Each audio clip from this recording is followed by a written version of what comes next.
Let's move on to our fourth and final main topic today. Chris, what is the fourth main topic today? This is from Jeff Converse. Holy crap. What a trailer. Chills. What amazing visuals. And well, although we didn't see the Emperor's face, his mark was left all over that thing. I'd love to hear your thoughts and keep up the amazing work. Can't wait for December 20th. May the force be with you. All right, guys, we're a little mixed in this room from what we were talking about off camera. How'd you feel about this trailer? Well, okay, look, first of all, I have two sides of my brain on this, okay? And here are the two sides of my brain when it comes to the trailer. And by the way, before I get to the thoughts on the trailer, I just want to point out something that's kind of neat. Something that's kind of neat, all right?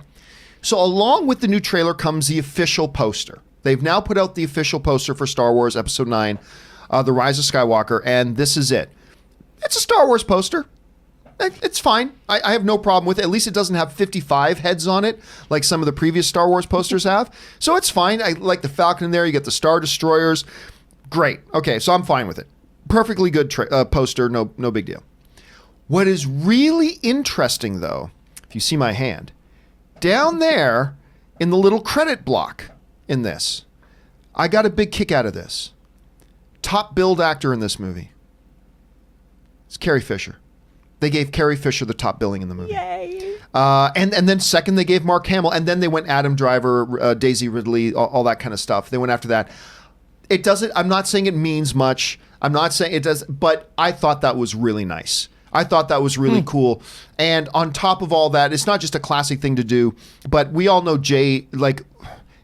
Abrams loved Carrie Fisher. Mm-hmm. I mean, Rob, you and I have been in the room where JJ has been talking about his experiences with Carrie Fisher. He loved that woman. Mm-hmm. And he just gushed about her when she was still alive. He gushed about her more after she passed away. I just thought it was a really nice, classy thing. It's not, look, Carrie Fisher being top billed on the poster is not going to make this movie any better or any worse. But I thought it was a very, very classy thing. And I appreciated seeing that for the most part. What did I think about the trailer? Here's what, now I tweeted this out. And I've watched the trailer like 5 or 6 times now, and I still feel the same way.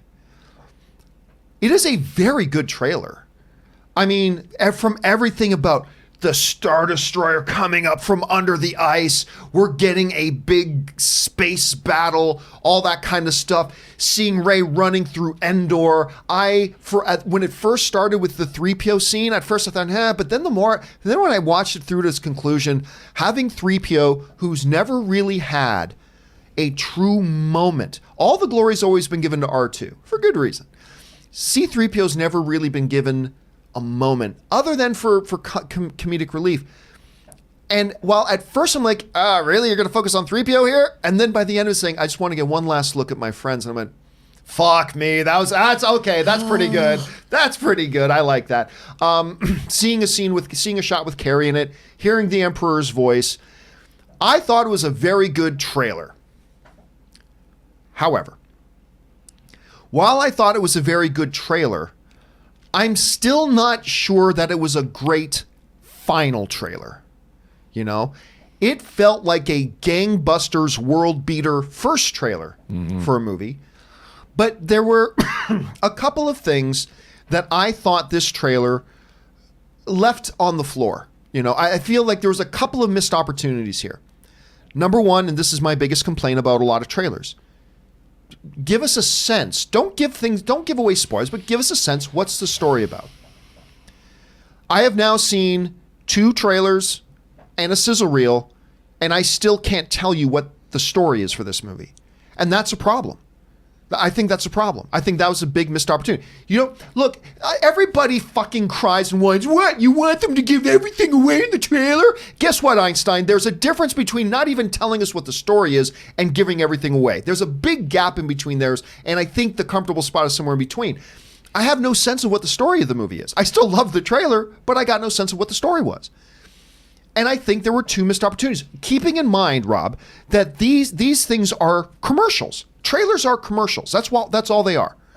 And they're meant to take everybody's excitement level and jump it up a couple of notches.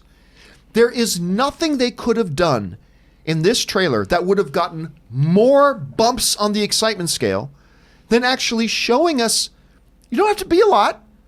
You don't even have to have them say anything. Show us Palpatine. show us Luke.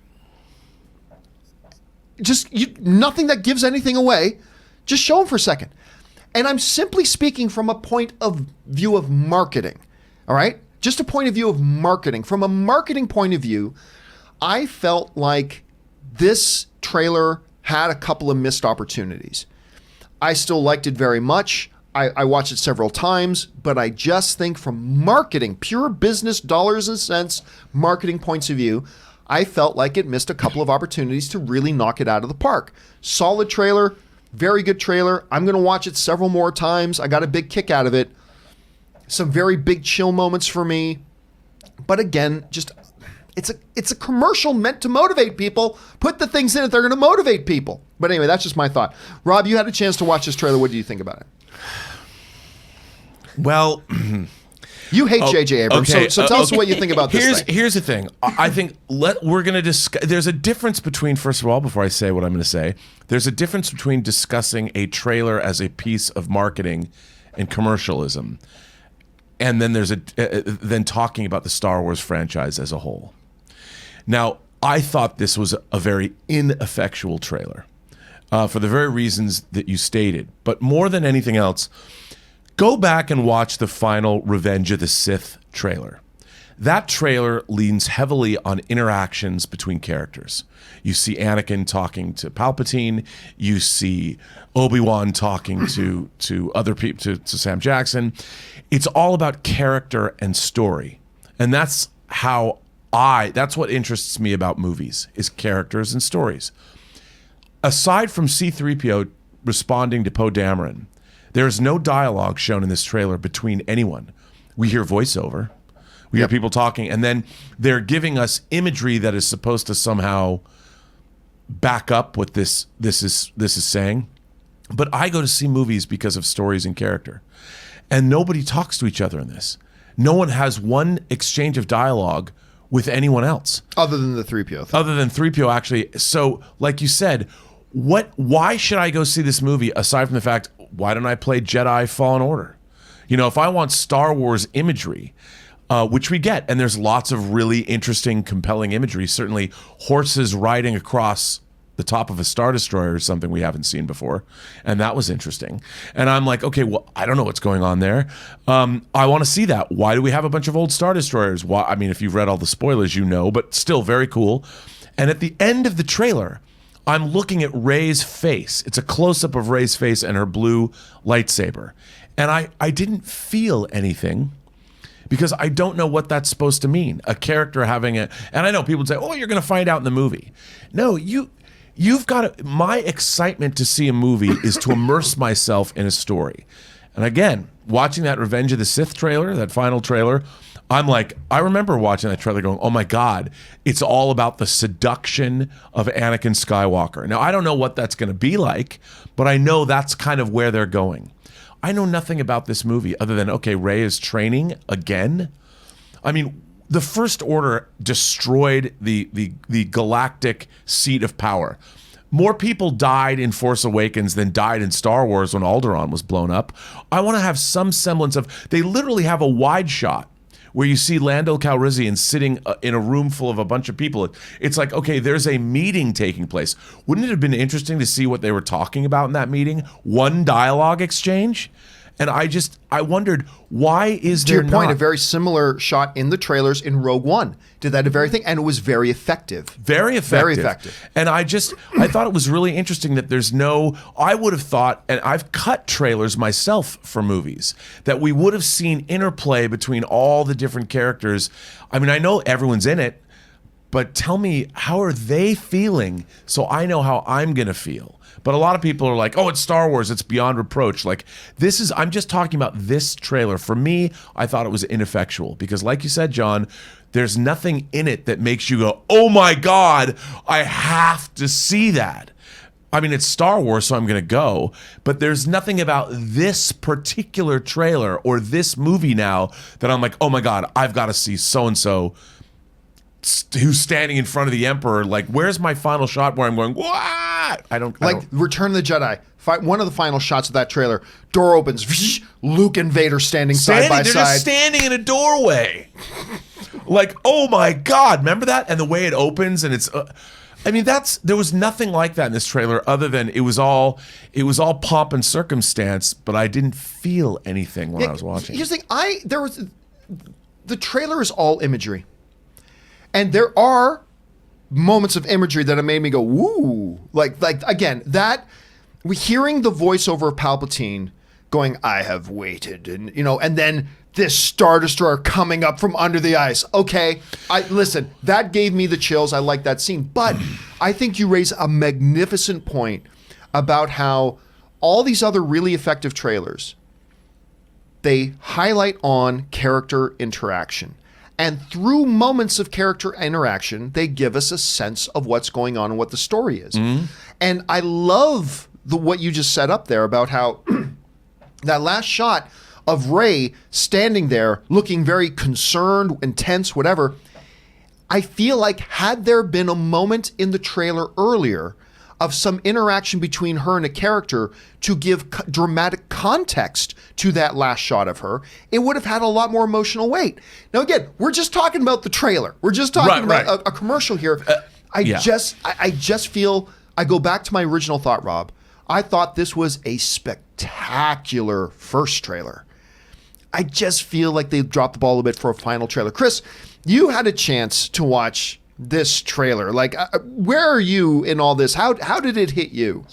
Rob is supposed to be the master of fun and wonder. Where is your fun and wonder, Rob?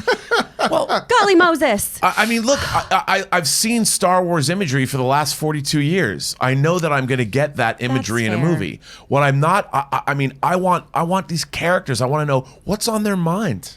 I completely understand that. And I think of all of us, I've been kind of the most meh about Star Wars this year. I've just gotten really bummed out because of like the fan forums and everyone pooping on the last few movies and everything. And then I saw this trailer and I was very emotional the whole time and kept being like, okay. Oh, that's happening. That's neat. Oh my God. Okay. And then when it was the end voiceover of Luke followed by Leia, I just burst into tears and was like, oh my God, I can't wait to see this movie. I'm all in. And I've just been speculating about the trailer. I've been following all of the forums too of just like, was that the ghost in there? Are we going to have rebels in this? I'm really excited about it now. I was not excited to see Star Wars before. It was just kind of like a thing I was going to do. And now I'm really excited about it. Yeah. And I got to say, given the fact that I had a little bit of a mixed reaction to it, I was not anticipating how positive the reaction to it's been. At least on my Twitter feed, I was expecting, not that everybody loved it, not at all, but I got a lot more positive reaction than I was expecting on that. And it's it's going to be interesting. But, Rob, you raised a point. I mean, Marvel movies, Star Wars movies, to a certain demographic, DC movies, they can do no wrong to their core fan base's thing. But still, some great stuff in the trailer. I just wish they gave it more context. Yeah, I just want to point out, I had already acquired my tickets before I saw the trailer. Oh, nice. I had already got my... So the idea that I'm not excited to see a Star Wars movie is... We're talking specifically about a trailer, a piece of marketing, and how is a movie sold to the audience. That's it. And when I went back, because I was curious, I watched that Revenge of the Sith trailer, because I remember being... even the prequel trilogy up to that point, the first two movies were a little spotty for me. But I saw that trailer and I couldn't wait to see Revenge of the Sith. I could not wait to see it. And I was like, what was the difference? There's a lot, I could write a whole essay on what the difference is, but in terms of marketing, go back and watch that trailer, go back and watch that final, because you get the awesome Star Wars imagery of the big battles, but at the same time, it was all about the seduction of Anakin Skywalker, and I'm like, man, and they I want to communicated that. Yeah, I'm like, man, he's going down that dark hole, and we get to watch, and I can't wait. And I wanted, and you saw Ian McDiarmid a lot in that trailer. Obviously, do you know the story of Dark Plagueis the Wise? And all that. I just want to hear him talk.